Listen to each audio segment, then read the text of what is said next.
Hello guys, good morning to all. My name is Shivam Tyagi. Welcome to Study Funda. So today we are starting our newspaper analysis again. अब से daily newspaper analysis आएगा तो आज से हम शुरू कर रहे हैं। मैं सारी न्यूज़ कवर करूँगा जो भी एग्ज़ाम के लिए इम्पॉर्टेंट है, only for exam, either it is defence और एनी अदर स्टेट एग्ज़ाम। तो हम शुरू करते हैं। हमारी जो फर्स्ट न्यूज़ है आज वो है कि अब कोरोना वैक्सीन लगनी शुरू हो गई है। तो दो वैक्सीन का नाम आपको याद रखना है। एक तो कोवैक्सीन इसलिए क्योंकि ये इंडिजिनली डेवलप्ड है। इसे कौन बना रहा है? इसे भारत बायोटेक बना रहा है। तो आपको बस ये पता होना चाहिए कि कोवैक्सीन कौन बना रहा है। तो इंडिजिनली डेवलप्ड है, इसे बना रहा है भारत बायोटेक। एक और है जो इसमें इसका नाम नहीं लिख रहा है, उसको बोलते हैं कोविड शील्ड। उसे एस्ट्राजेनेका बना रहा है। जो ऑक्सफोर्ड वाले हैं उनके साथ हम मिलकर बना रहे हैं, एस्ट्राजेनेका एंड ऑक्सफोर्ड वाले। उसका नाम है कोविड शील्ड। तो दो तो वैक्सीन का नाम हो गया, एक तो कोविड शील्ड, एक कोवैक्सीन, ये याद रखना है। और तीसरी चीज़, एक ऐप है कोविन एप्लीकेशन। तो इसमें ये बताया जाएगा कि आपके एरिया में कितने लोगों को लग गई है वैक्सीन, कितनी आ गई है, स्टॉक में कितनी रखी है। तो एक ही एप्लीकेशन का नाम है कोविन एप्लीकेशन। तो ये तीन चीज़ आपको याद रखनी है, इससे ज़्यादा और कुछ नहीं पूछा जाएगा। सो आर सेकेंड न्यूज़ इज, हाँ, अगेन ये FATF, मैं बहुत बार आपको बता भी चुका हूँ व्हाट इज़ FATF। तो FATF होता है फाइनेंशियल एक्शन टास्क फोर्स। तो अभी ये पाकिस्तान वालों ने, एक आदमी है जाकी उर रहमान लखवी, ये इसको अभी गिरफ्तार कर लिया। क्यों गिरफ्तार कर लिया? क्योंकि अभी FATF का रिजल्ट अनाउंस होने वाला है, तो उससे पहले इन्होंने गिरफ्तार कर लिया। क्यों? क्योंकि पाकिस्तान जो है वो ग्रे लिस्ट में, अब वो ब्लैक लिस्ट में नहीं आना चाहता, इसलिए उसे गिरफ्तार कर लिया है। तो हमें पता होना चाहिए FATF के बारे में। तो FATF की फुल फॉर्म होती है फाइनेंशियल एक्शन टास्क फोर्स। ये इसे कम बनाया था, 1987 में बनाया था। किसने बनाया था? Bye G7 countries. पाकिस्तान किस में? पाकिस्तान जो है वो ग्रे लिस्ट में। आपसे ये भी पूछ सकता है कि कोई ब्लैक लिस्ट में है क्या FATF में? तो हाँ, तो दो कंट्रीज हैं जो ब्लैक लिस्ट में, एक है ईरान, एक है नॉर्थ कोरिया, जो कि ब्लैक लिस्ट में।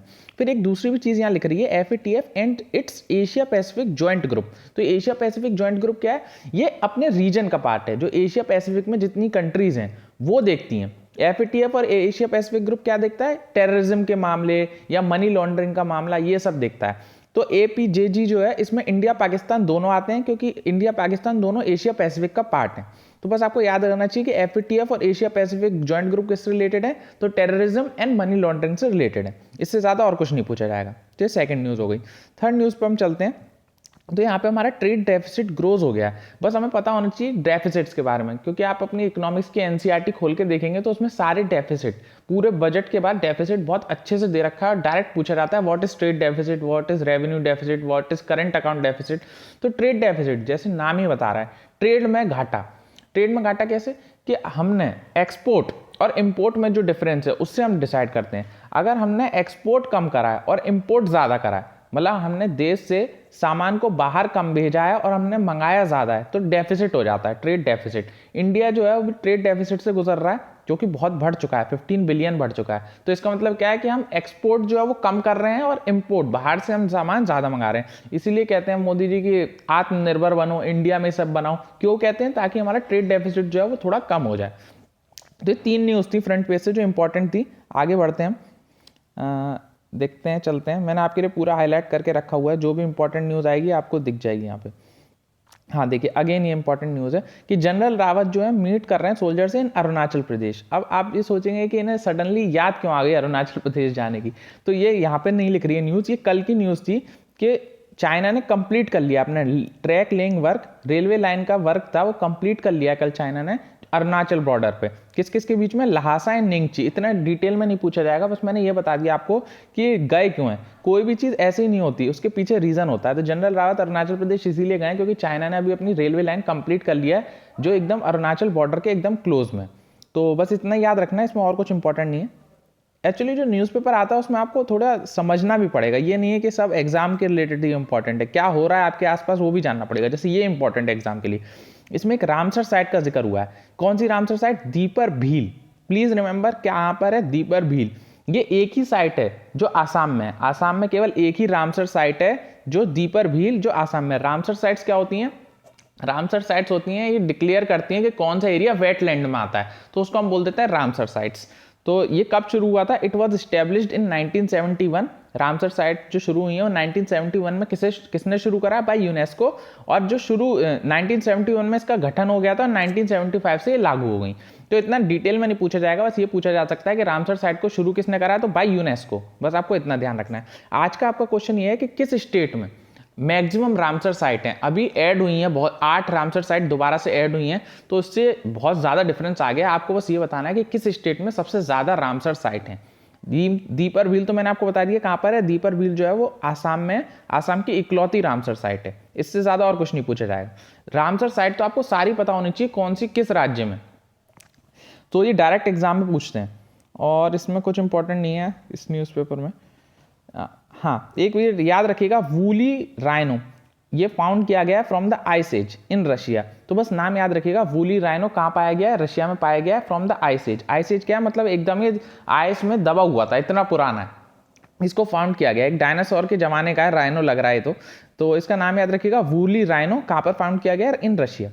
सो अगेन वी गो, जो न्यूज़ आ रही है मैं आपको वही बता रहा हूँ। देखिए शॉर्ट न्यूज़ बताता जाऊँगा ताकि आपकी न्यूज़ सारी कवर हो जाए। ब्रेग्जिट, अभी ब्रेग्जिट एकदम अच्छे से, ब्रेग्जिट का मतलब क्या होता है, ब्रिटेन ने एग्जिट कर लिया है कहाँ से, ईयू से। ईयू क्या होता है, यूरोपियन नेशन। यूरोपियन नेशन क्या था, बहुत सारे यूरोप के नेशन का एक समूह था, एक ग्रुप था, तो उसमें से ब्रेग्जिट हो गया। ब्रिटेन जो है वो एग्जिट कर गया फाइनली पूरी तरीके से। उसने 31 जनवरी को जो उनका ट्रेडिंग से जो लिंक था उसे भी तोड़ दिया है, तो अब ब्रेग्जिट एकदम नया हो चुका है। बस आपको याद रखना है, ब्रेग्जिट अलग किस आर्टिकल की वजह से हुआ था, तो ये जो यूरोपियन जो यूनियन है इसका आर्टिकल 50 है, उसकी वजह से ये अलग हुआ है।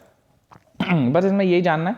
फिर एक ये है central bank financial stability report. तो कौन निकालता है फाइनेंशियल स्टेबिलिटी रिपोर्ट, तो इसे आरबीआई निकालता है। कल एक न्यूज आई थी कि एक आरबीआई ने नया इंडेक्स निकाला है, जो यहाँ नहीं लिखा उसको आप याद रखिएगा, digital payment index. Digital payment index किसने निकाला है, आरबीआई ने निकाला है इस साल। तो प्लीज नोट इट डाउन, वो यहाँ नहीं लिख रहा है, वो कल के न्यूज़पेपर की न्यूज़ थी, तो मैं आपको वो भी बता दिया हूँ। ये भी वही निकालता है फाइनेंशियल स्टेबिलिटी रिपोर्ट, तो ये भी आरबीआई निकालता है। और डिजिटल पेमेंट इंडेक्स वो भी आरबीआई निकालता है, तो आप ये लिख लीजिएगा। So the next news is, I think there is one more news that I have to cover. हाँ, बस ये सीपैक तो जैसे सबको पता है क्या है, कभी कोई पूछ लेंगे सीपैक की फुल फॉर्म क्या है, तो चाइना पाकिस्तान इकोनॉमिक कॉरिडोर। तो चाइना से पाकिस्तान के लिए एक रोड बनना, उसको हम बोल रहे हैं सीपैक, चाइना वाले इसे बना रहे हैं। ये हमारे लिए इतने इंपॉर्टेंट क्यों है, क्योंकि हमारे जो पीओके वाला रीजन है, जो पाकिस्तान ऑक्यूपाइड कश्मीर वाला रीजन है, उससे पास हो रहा है। इसलिए इंडिया इसको हमेशा मना करता हुआ है कि ये एकदम हमारी सोवरेनिटी के खिलाफ है। तो आपको बस याद रखना है सीपैक किस किस के बीच में बन रहा है, तो चाइना एंड पाकिस्तान, और कुछ नहीं याद रखना है इसमें। हाँ, ये अच्छी न्यूज़ है, अच्छी तो नहीं कह सकते, लेकिन आपके एग्जाम पॉइंट ऑफ व्यू में डायरेक्ट पूछा जाता है। अभी गांगुली जो आप सबको पता है, सौरव गांगुली, इनको अभी हार्ट अटैक आ गया था, एक माइल्ड हार्ट अटैक। तो इसमें क्या हुआ है, एंजियोप्लास्टी हुई है। तो डायरेक्ट में एग्जाम पे पूछा जाएगा एंजियोप्लास्टी क्या होता है। तो एंजियोप्लास्टी होता है जब हमारे हार्ट में हमारा ब्लड का फ्लो रुक जाता है, तो उस ब्लड के फ्लो को चालू करने के लिए एंजियोप्लास्टी की जाती है। तो इनको देखिए माइल्ड हार्ट अटैक आया था ड्यूरिंग अ वर्कआउट सेशन, तो there was a critical blockage in one artery on which he वो परफॉर्म एंजियोप्लास्टी। तो इनका खून जो है वो रुक गया था एक आर्टरीज में, तो उसको दोबारा से चालू करने के लिए एंजियोप्लास्टी की जाती है। इसके बाद स्टेंट्स भी डाले जाते हैं। स्टेंट्स एक तरीके का होता है जो बॉडी के अंदर डाला जाता है ताकि हमारा हार्ट जो है वो अच्छे से काम कर सके। तो आपको इतना डिटेल में नहीं जानना है, बस आप जान रखिएगा एंजियोप्लास्टी क्यों करी जाती है। अगर हमारे हार्ट में ब्लड का ब्लॉकेज हो जाए तो उसको दोबारा से चालू करने के लिए हम एंजियोप्लास्टी का यूज़ करते हैं। तो यही सारी न्यूज़ थी आज की। I hope you like my lecture. और अब डेली लेक्चर आएगा, भले कैसा भी दिन हो, कम न्यूज़ हो ज़्यादा न्यूज़ हो, किसी को पसंद आए ना आए, लेकिन जो बच्चे भी देख रहे हैं उनका फ़ायदा होना चाहिए। और मैं बहुत सारा कमेंट पढ़ रहा था, लोग बोल रहे थे कि आपके करंट अफेयर से सर 2 ही क्वेश्चन आए या 3 ही क्वेश्चन आए। तो प्रयास करना हमारा काम है, आगे यूपीएससी के आगे सब सेम है। तो जो न्यूज़पेपर मेरी पढ़ना चाहें वो पढ़ सकते हैं, लेकिन अब डेली न्यूज़पेपर आएगा और हम और भी टॉपिक्स कवर करेंगे। और ये न्यूज़पेपर जो मैं पढ़ा रहा हूँ equally important for all the exams. So I hope you like my lecture. Please like share and subscribe. जिसको जो भी लगता है वो कमेंट सेक्शन में लिखिएगा कैसा ये लग रहा है, जो मैंने नया पैटर्न शुरू करा है इसके बारे में भी थोड़ा बताइएगा, अच्छा लग रहा है कि नहीं लग रहा है। और जो भी आप कमेंट सेक्शन में पिन करिए, मैं ज़रूर उसका रिप्लाई करूँगा। So thank you guys, take care, bye bye.